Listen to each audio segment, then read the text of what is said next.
Hey everyone, it's Latsai with Tech PB again.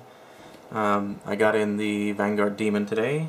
Some people always want me to do a first impressions thing. I typically write my first impressions, but I asked on the Pinocchio Army, and they had said to just go ahead and do a video review or video first impressions. This won't be a full review. It'll be something fairly quick. Relatively quick compared to my normal my normal reviews, but first impressions review, just based on what I think about it. I just got it today. I've shot it about 100 shots through it. I haven't played with it or anything like that. It was just backyard shooting with some crappy paint. So I'm going to quickly run through this. I'm assuming that this is probably going to run 15-20 minutes. So this is the box that the Demon comes in. If you've had a Vanguard Creed and stuff, it's a little bit disappointing compared to the leather-bound case that they had on those, but it's still not too bad. You don't end up with anything that you can really bring to the field, but it's still not too bad. Put that there. So this is the Demon. Like I said, I got this thing used, but it's in nearly mint condition. On the top level here, you have your box full of accessories and crap. A little thing of lube. I don't know what kind of lube it is, probably Dow 33 based. It does not come with a paper manual. It comes with a CD-ROM. I think that's a little bit cheap, but whatever. And then you have the second layer, which is your barrels, and then it comes with a spare battery, which is at least a plus. Unlike with the Creed, you don't have a 14 and a 16-inch barrel. They are both the same length. The only difference is the size. You've got a... Let me get these lined up here. And of course they're going to be on other sides. You got a 689 and a 685. So 685 is not too bad. 689 is probably going to be a waste to most people.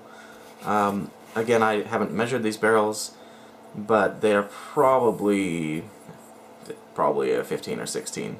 It's difficult for me to say, but I'm going probably 15 or 16. Anybody that's seen the Lucky barrels before, or with the Creed or whatever else, you will know that although this is a one-piece barrel, it has an adapter that comes on it.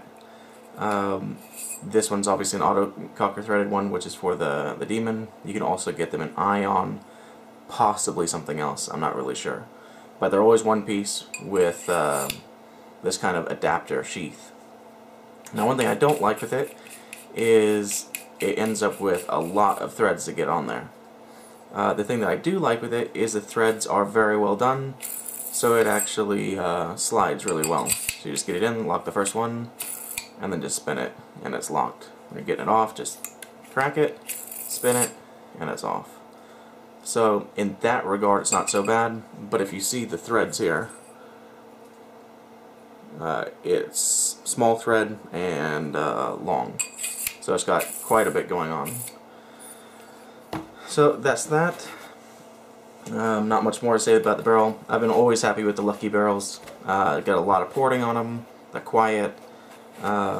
Really like the one that was on my Creed. So other than the fact that they're one piece, I really like those barrels. Move all this crap out of the way here.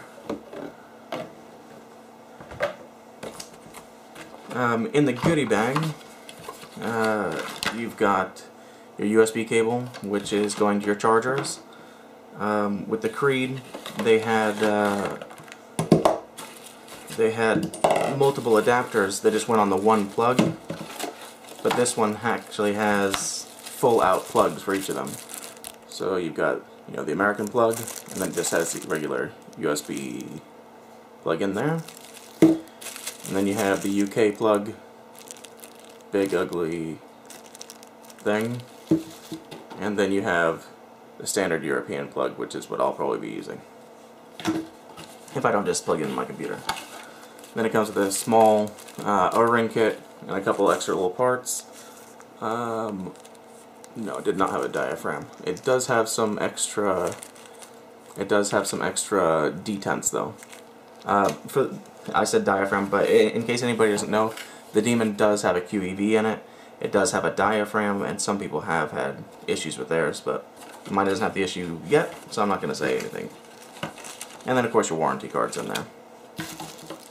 So it's just a general goodie bag. It doesn't come with the lanyard or the quick charger or anything like that that people from the Creed might be used to. But it's still not bad. You have the Allen key set. It's nicely anodized. What more are you going to say about Allen keys? It's Allen keys. The only thing I don't really like is I think it looks goofy as shit with this one Allen key.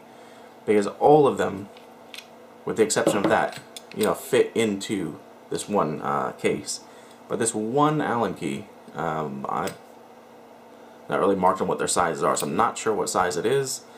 5/32. Really, really long compared to all the other ones.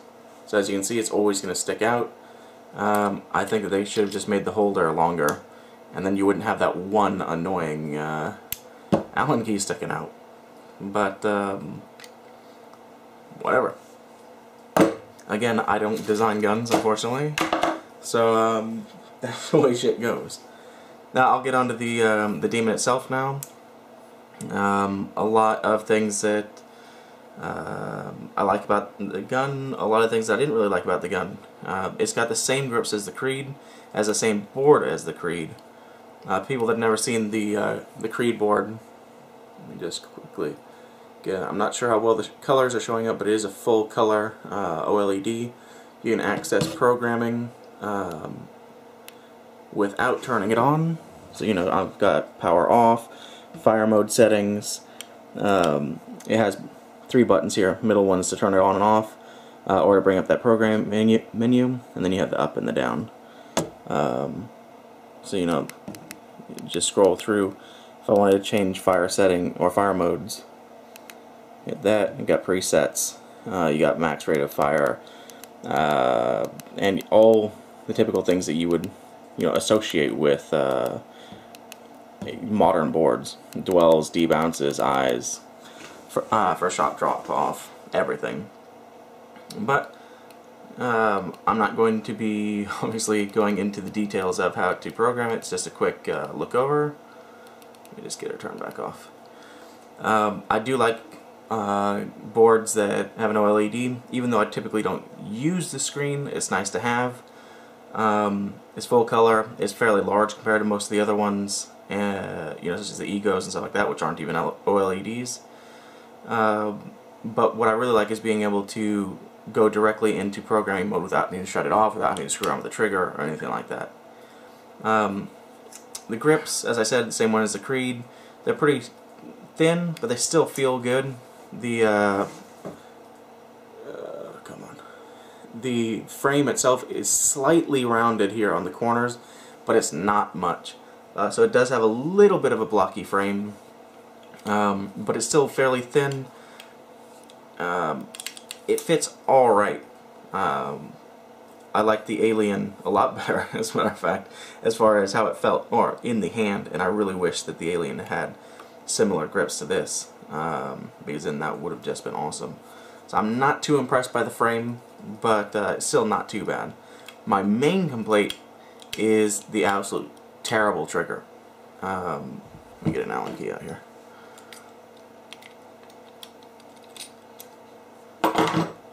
So, if anybody's had the Revy before, you know that the, let me get my view up here.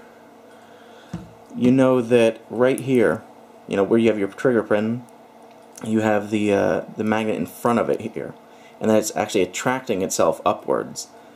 This is probably the worst possible way of having your trigger. You always want it behind the pivot point, and preferably repellent. You don't want a magnet attracting itself to another magnet, or a magnet attracting itself to metal, such as with the Revy. I quickly browsed the manual. I have not opened up the entire gun, but from what I could glean from the manual, there should actually be a spring as well. So I think it's actually spring-based and magnet based. The spring that they have on it is way too weak, because when I took down the magnet strength, it might as well just been straight up micro switch. You know, it did not have a lot of resistance. It didn't kick back very well. But with even, I mean, I have the magnet strength really low right now, and it still just doesn't feel nice. It has jerky motion. It has this kind of breakaway feel to it. I don't feel that I get up very well with it. It doesn't have a nice, anything on that trigger. I'm really disappointed about the trigger. On top of that, I bring it in here. My pet peeve on triggers: it has sharp sides. It is not a rounded, you know, they've kind of rounded off the edges, but it's still a flat trigger. They didn't make any effort into actually making that a nice round trigger like you'd see on a Violent Products or Critical or anything like that. So as far as that's concerned, the trigger is a huge disappointment.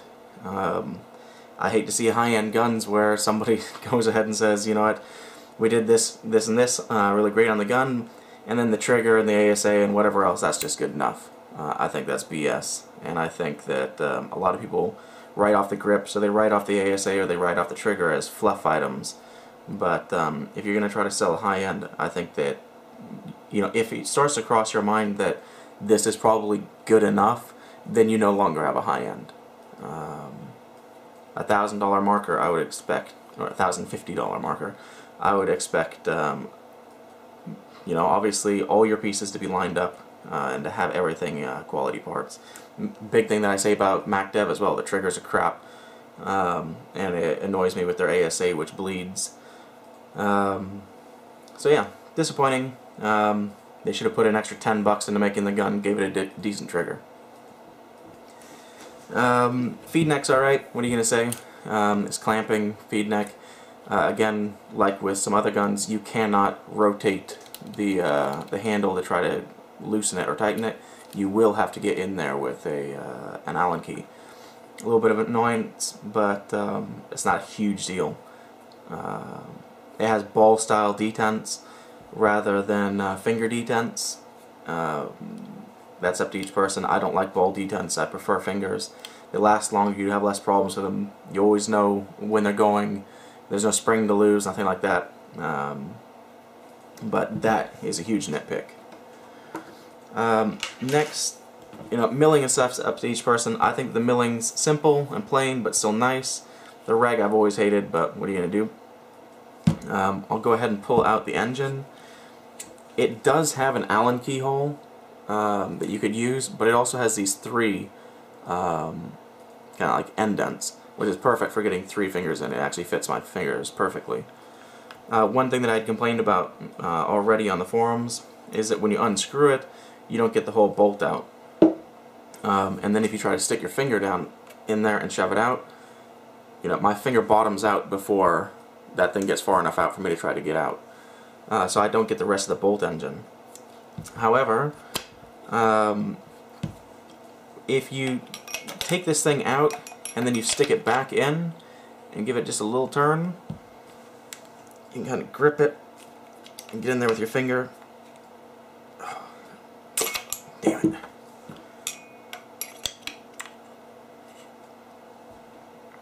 No, I'm not going to be able to get it.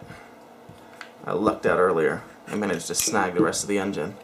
But these two pieces actually screw together, so if you can get it lined up right, so that you can get it, instead of screwing into the back of the gun, that you can manage to screw it into the bolt section itself, you'll be able to get it out without needing to resort to something like this. Should have brought my barrel swab, but I didn't.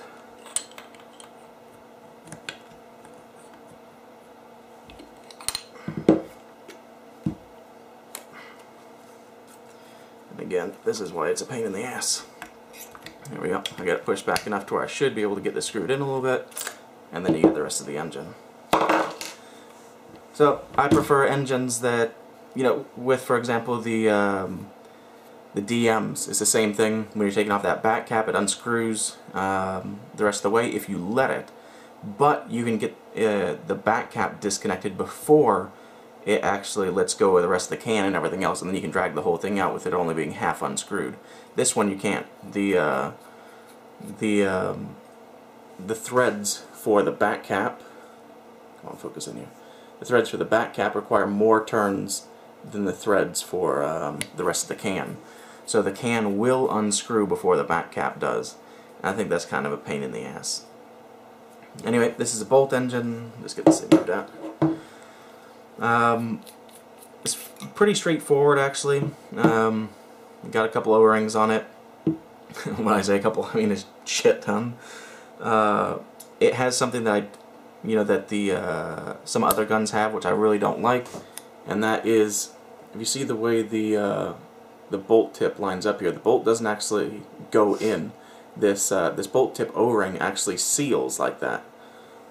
It's almost like a yeah, reminds me almost of like a poppet valve, almost the way that it's sealed. It is that sort of seal. Instead of it actually making contact like you'd have in the inside of the body with O-rings on the outside with a body around it, it actually seals from the front instead of actually going into anything. And because that O-ring sticks out so much, if you want to get the entire bolt out, you've either got to push the shit out of it and risk messing up the O-ring, or you got to get an O-ring pick on there, get the O-ring, and then you can push it through. I, again, hate having to get a pick out, and you're not going to get past that second one without really giving it some effort. So, I think that's a pain in the ass. I hate getting a pick out to remove an O-ring just so that I can disassemble everything. The can is not two pieces, it's only the one. It does have inner body O-rings in there. Again, I'm sorry that I'm getting a little bit too detailed on it. This is just a first impression, so I'm not going to fully disassemble. I'm not going to show where everything is or anything like that. I'll save that for later when I do my Super Gun show.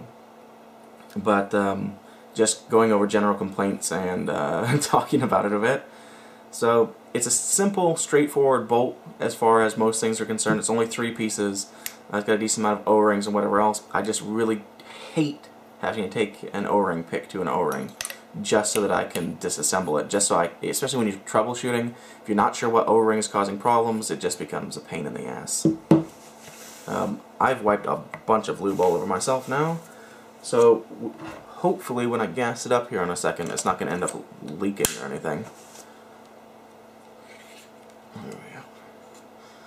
So that will take me to my next complaint, which is the ASA.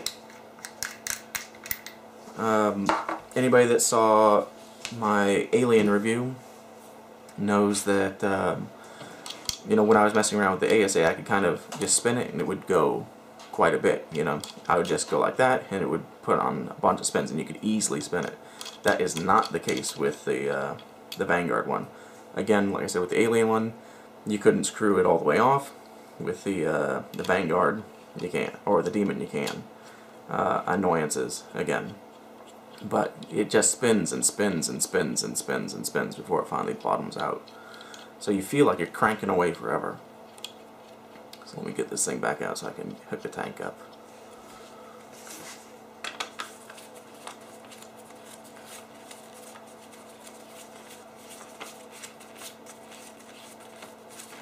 There we go. Got the tank on, and now when I'm going to gas it up, let me see it. Turn forever. And then it's gassed. When I'm going to degas, if you see here, you end up turning forever. So it's just degassed. This is right at that spot where it degassed. If I'm going to regas it, it's not at that spot anymore. Got to go back in. And then I'm gassed. And now I'm going to degas it.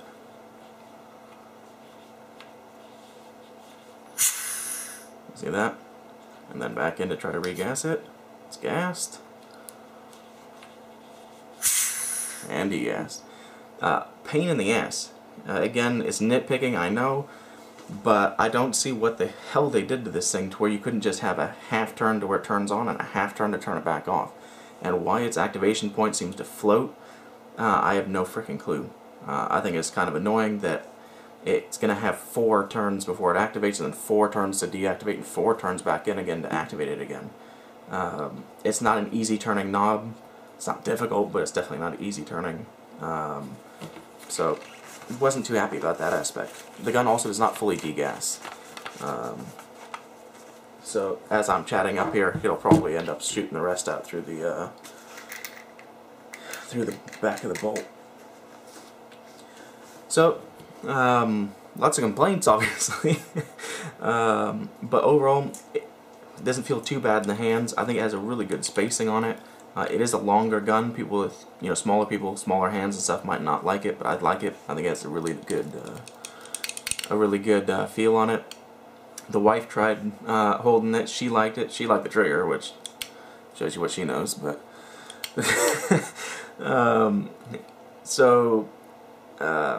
as far as shooting it, like I said, I only put 100 balls through it.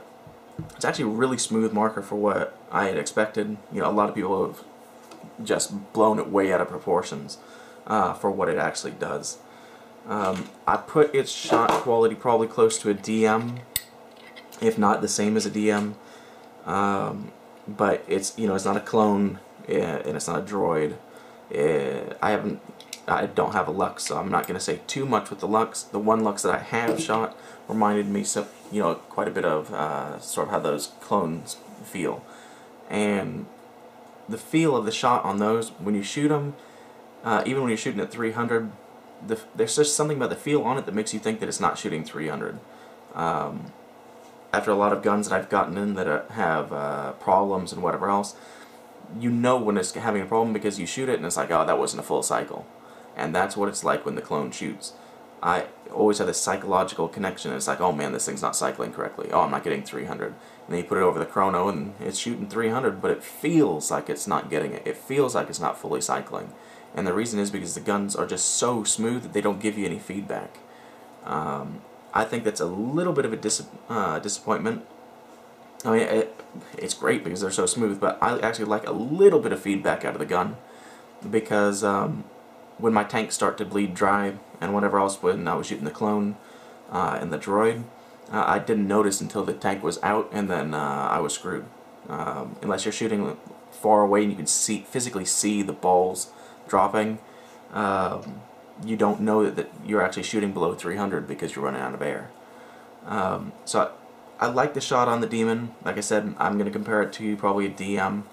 It doesn't have an LPR or anything, so you don't really need to tune it. It's just the way it is. It's a pretty quiet shot as well. Definitely a quiet marker. I'm not sure I would put it with the droid. You know, I compare to the droid now because it was the most recent other spoolie that I've had that worked. Other than my chrome that's sitting in a box full of pieces. But so I gotta compare it to the droid for now. It's been a while since I shot the clone and all that, so but I remember the droid.